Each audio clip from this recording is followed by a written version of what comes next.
Lucas capítulo 19, versículo 1 em diante. Quero cumprimentar a todos que vão acompanhar essa transmissão com a paz do Senhor Jesus. Lucas capítulo 19, versículo 1 em diante.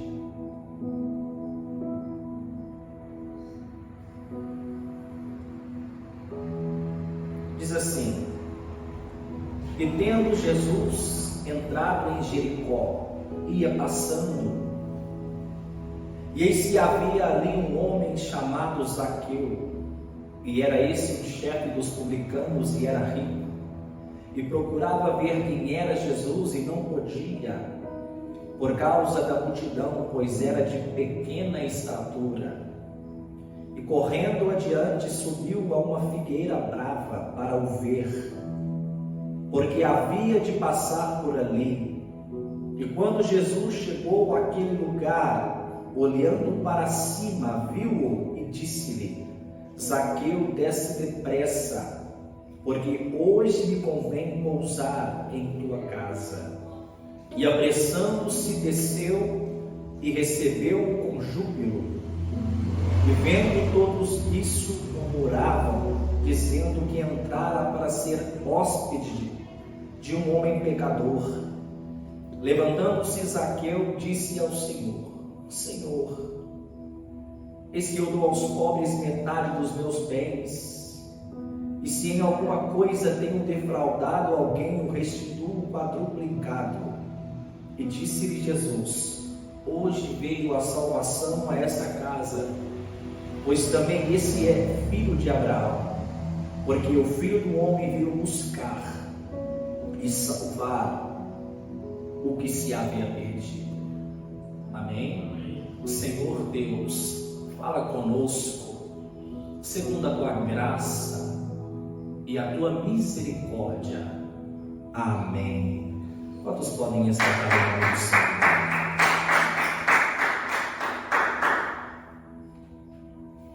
Eu gostaria, irmãos, de falar um pouco sobre um Deus que salva pessoas imperfeitas.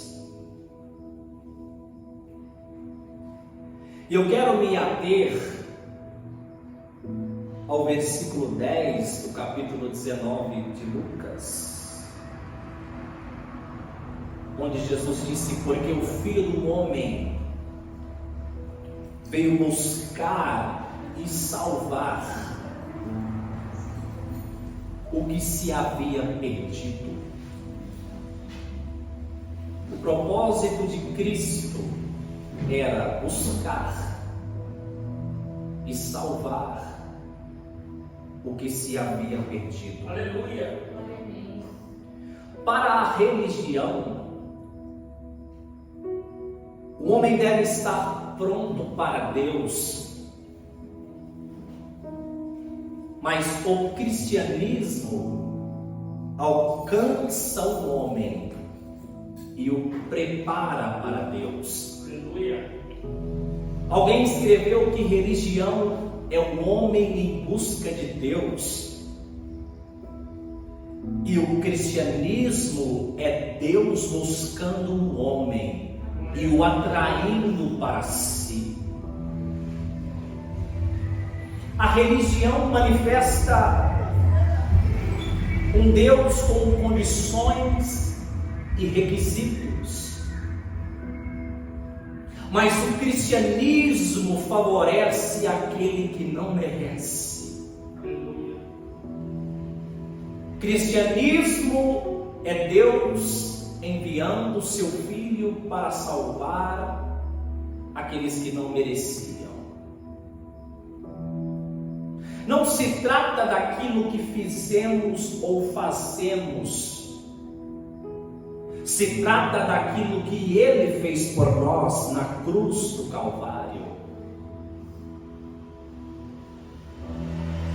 Se exaltamos as nossas obras,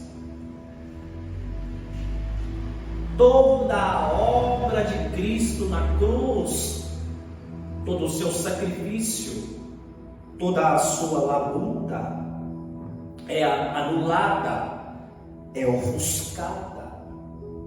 Isaías capítulo 42, versículo 8 diz assim: eu sou o Senhor, este é o meu nome, a minha glória, pois a outro não darei. Aleluia. Todas as obras de Deus, desde o Gênesis ao livro das Revelações, foram para glorificar a vida do seu Filho Jesus Cristo. Todos os livros falaram de Cristo para o exaltar, para o engrandecer, porque Ele é o Salvador, Ele nos salvou. Filipenses, irmãos, no capítulo 2,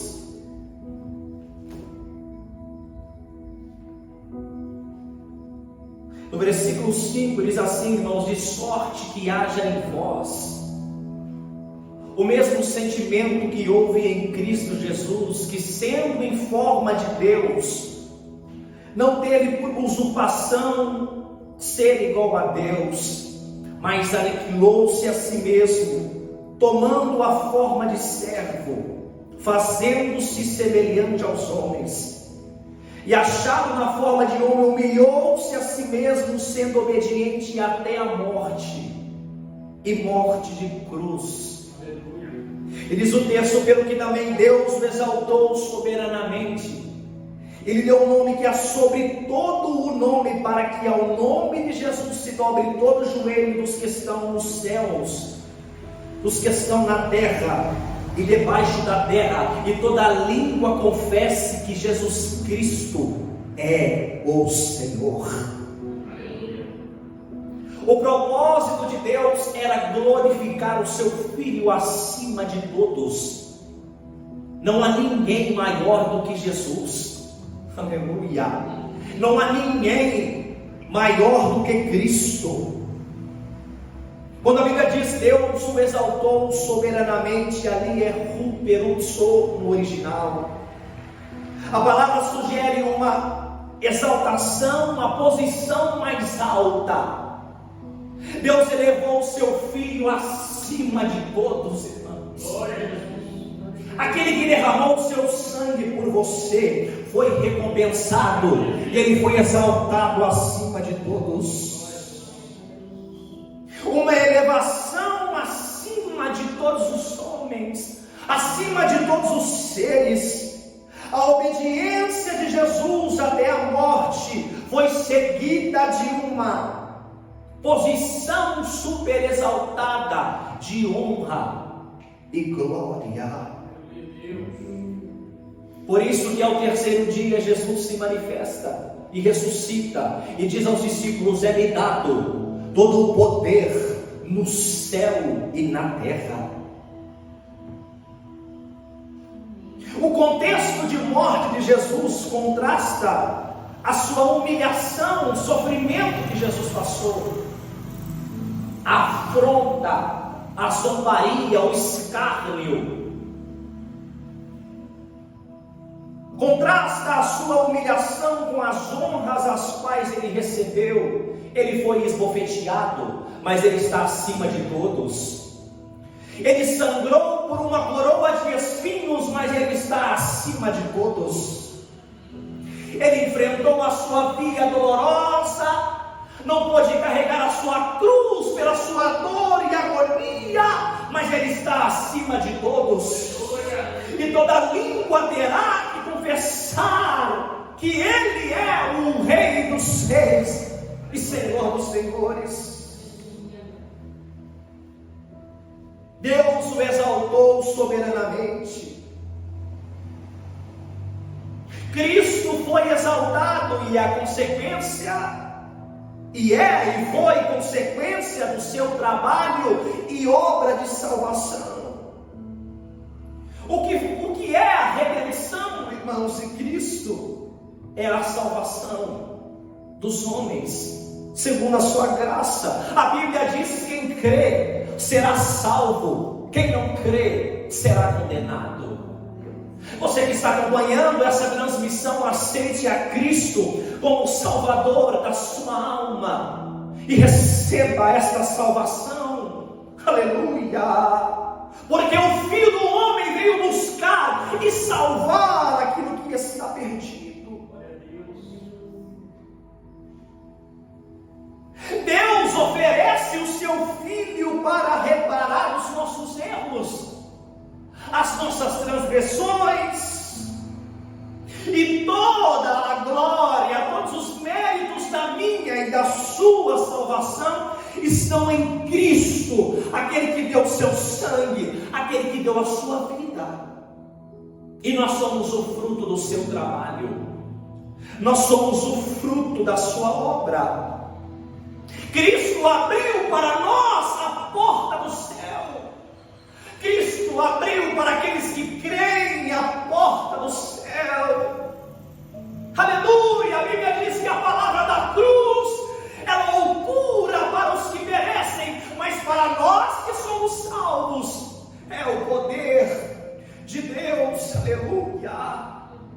Para eu e você que recebemos a Ele como Salvador, ela é o poder de Deus, porque Ele veio buscar e salvar o que se havia perdido. O Filho de Deus jamais foi sacrificado de maneira vã. Ele completou a sua obra, Ele concluiu o seu trabalho. Aleluia! Um dia chegou alguém a Jesus e disse: bom mestre. E naquele tempo só era chamado bom aquele que completava a sua missão. Aleluia. E Jesus, no capítulo 19 de João, versículo 30, ele dá um brado na sua cruz, e aquele brado quer dizer: eu cumpri a minha missão. E ele diz: está consumado.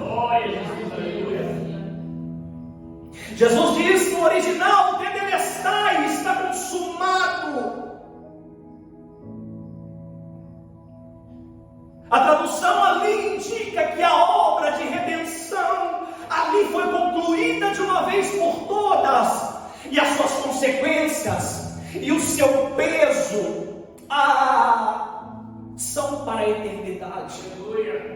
São para todos sempre. Eu e você estamos aqui porque esta salvação nos alcançou. Aleluia!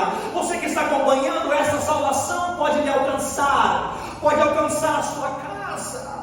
Aceite-o como seu Salvador. Os resultados do brado de Jesus na cruz do Calvário são para sempre. Eu e você somos fruto da obra de Jesus Cristo. É bonito, irmãos, quando Isaías ele vai escrever minuciosamente, ele vai profetizar e detalhar a crucificação, aproximadamente 700 anos antes, irmãos.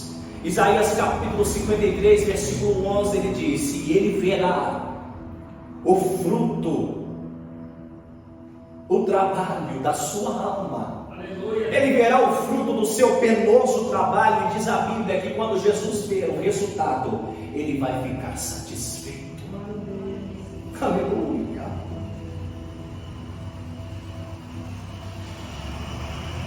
A religião diz, irmãos, que o homem sem ter condições pode cooperar com a salvação que Jesus Cristo já consumou.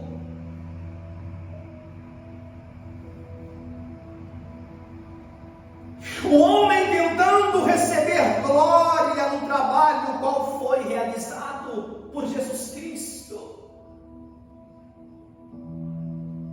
Toda a glória da salvação, toda a glória do homem não está em si mesmo, mas na cruz de Cristo. Não há como entrar no céu sem passar pela cruz. Não há como adentrar na eternidade sem o sangue de Jesus Cristo derramado. E sem Jesus Cristo, eu e você iríamos nadar e morrer na praia. Esta é a grande verdade. É só o sangue de Jesus que pode salvar o homem. É só o sacrifício de Jesus Cristo que pode dar essa graça da salvação ao homem. As minhas e as suas obras são resultados da salvação a qual nós recebemos. Aleluia. Gálatas no capítulo 6, no versículo 14, Paulo escreve: longe esteja de mim gloriar-me. Paulo está dizendo: eu não vou me gloriar por nada, eu não vou me vangloriar por nenhuma causa. E ele escreve: a não ser na cruz de nosso Senhor Jesus Cristo. Se tem algo que eu e você podemos nos gloriar, é que Ele morreu por nós, Ele nos deu a vitória, Ele nos deu a salvação, Ele nos deu comunhão com Deus. Aleluia por isso, glórias a Deus.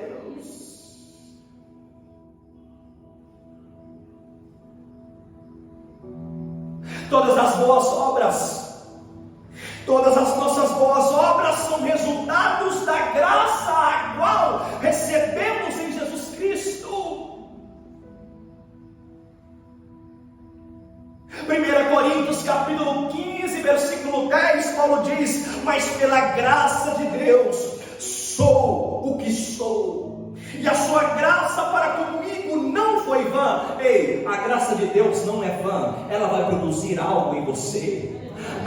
Ela está produzindo algo na sua vida, ela está produzindo em você bons frutos.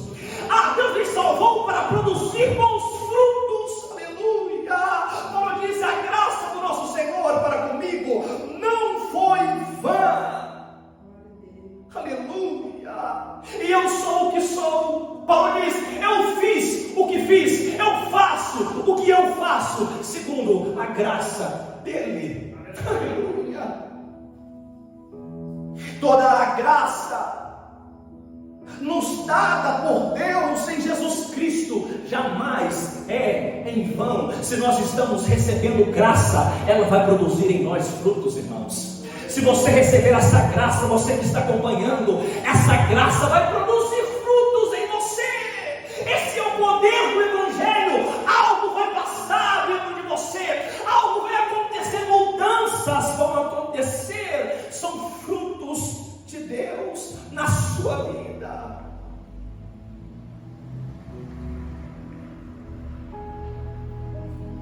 Primeira Coríntios capítulo 15,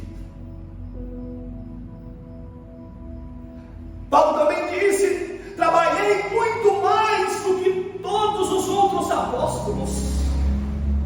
Todavia, Paulo sempre colocando a graça, não eu, mas a graça de Deus que está comigo.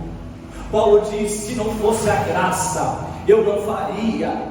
Se não fosse a graça, eu não conseguiria. Se não fosse a graça, eu não estaria atuando. É a graça do Senhor operando na minha e na sua vida, como na vida de um pastor, irmãos. É a graça do Senhor que lhe faz cumprir a sua vontade. É a graça do Senhor que lhe trouxe aqui. É a graça do Senhor que lhe faz correr para o propósito. É a graça do Senhor que lhe faz correr para o chamado. É a graça do Senhor que lhe movimenta cada dia. É disso que Paulo está falando. Ele está sendo movido por essa graça, porque a graça não é vã. Aleluia. A graça real, a graça nos toca, a graça nos influencia, a graça nos movimenta, irmãos. Todavia, não eu, mas a graça de Deus que está comigo. Toda a nossa glória está na graça de Cristo. O homem pode plantar e regar, irmãos, mas é Deus quem dá o crescimento, assim diz a Bíblia. E tanto o plantar quanto o regar também é graça.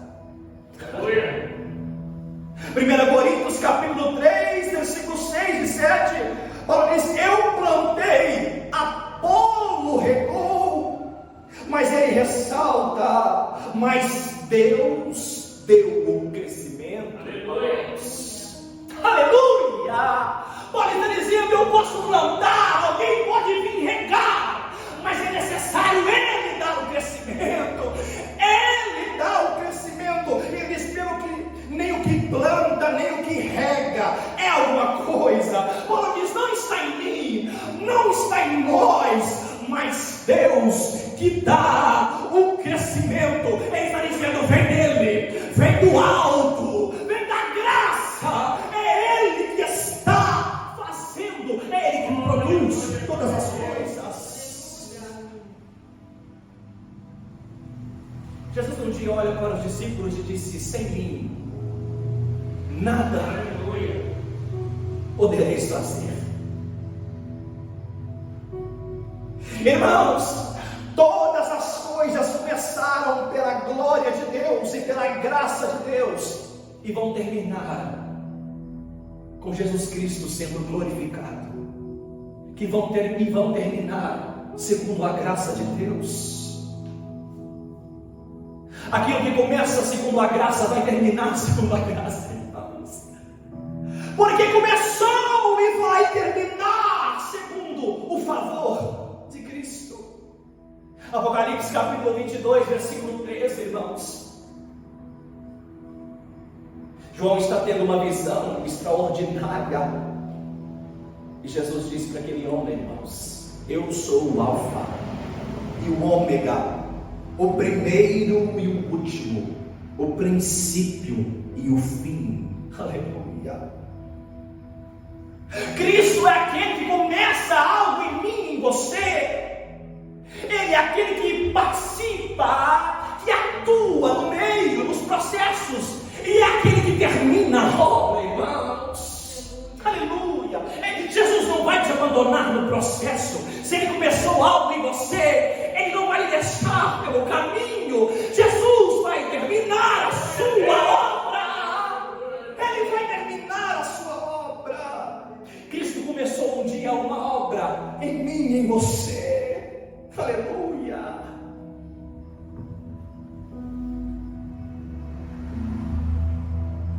Filipenses no capítulo 1, versículo 6, Paulo escreve: tenho por certo, tenho por convicção. Paulo está escrevendo assim, eu tenho certeza disso. Aleluia. Aleluia. Que aquele que em vós começou, aí ele escreve: a boa obra a aperfeiçoará até o dia de Jesus Cristo. Boa ali, irmãos, no original é agathos.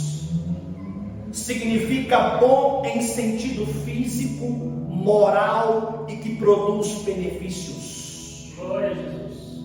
Quem começou algo assim, irmãos? E quem pode começar algo assim?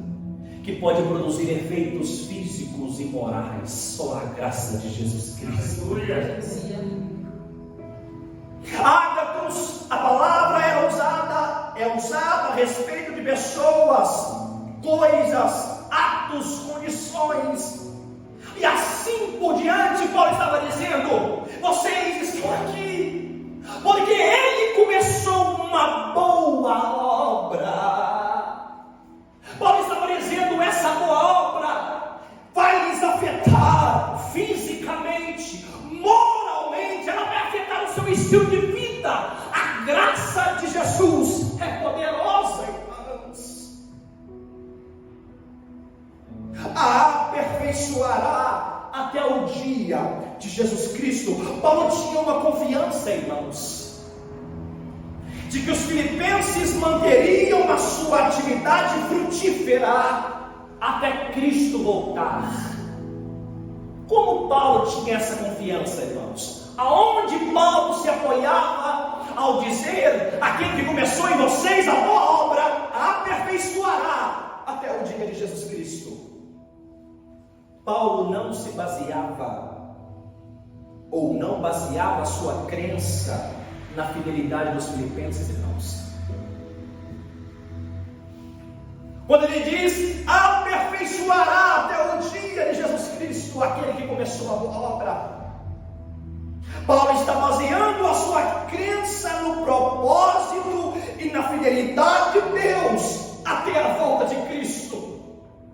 Paulo está dizendo, se ele começou algo em vocês, aleluia, e ele começou algo, ele vai terminar. Paulo está dizendo, Deus não deixa obras inacabadas. Se Deus tem um propósito, se Deus iniciou uma construção, Ele não vai deixar inacabada, Ele não vai deixar em ruínas, Ele vai terminar a sua obra, Ele vai terminar a sua construção, Ele vai terminar o seu propósito. É isso que Paulo está dizendo. Você está vivendo alguma situação com sua família e Deus já lançou uma semente lá, Deus já iniciou uma boa obra. Descansa no Senhor, que Ele vai aperfeiçoar aquilo que Ele começou no coração daquela pessoa. Hebreus, irmãos, não se sabe quem escreveu o livro. Alguns apontam para Paulo, capítulo 10, versículo 23. Está escrito assim: retenhamos firmes, estejam na posição, retenhamos firmes a confissão da nossa esperança. Quem é a nossa esperança? Cristo e a sua graça. Aí ele diz, porque fiel é o que prometeu.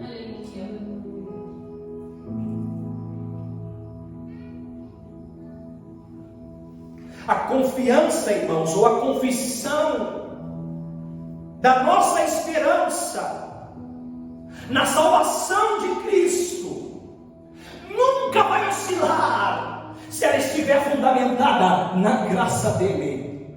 Ai, irmãos, se você fundamentar a sua confiança de salvação na graça de Jesus, você nunca irá oscilar, porque fiel é o que prometeu. Confia naquele que lhe prometeu salvar, irmãos. Aleluia! Confia no Senhor. A Bíblia diz, o justo viverá da fé, e se ele recuar, a minha alma não tem prazer nele. Confia na salvação que Deus está lhe oferecendo, que Deus lhe ofereceu, porque fiel é aquele que prometeu. Fica de pé em nome de Jesus Cristo. A nossa esperança é que Ele começou, é que Ele está conosco no processo, é que Ele termina a sua obra, que Ele não pega alguém para o deixar no caminho, irmãos, que Ele não segura as mãos de alguém para soltar, porque fiel é Ele, aquele que prometeu. Você que está assistindo essa pregação, aceite-o como seu Salvador. Receba a Cristo no seu coração como Salvador integral da sua vida, aquele que pode lhe salvar fisicamente, aquele que pode lhe salvar moralmente, pode salvar a sua alma. Aleluia! Aquele que lhe salva por inteiro. Eu não sei qual é a sua condição, as suas circunstâncias, o seu sofrimento, o seu histórico, a sua história de vida, mas Cristo pode mudar a sua vida, Cristo pode mudar a sua história. Aceite-o como seu Salvador, e essa salvação não vai alcançar só você. Você será um canal de salvação para a sua casa, você será um canal de salvação para os seus amigos, você será um canal de salvação para aqueles que lhe cercam. Receba a Jesus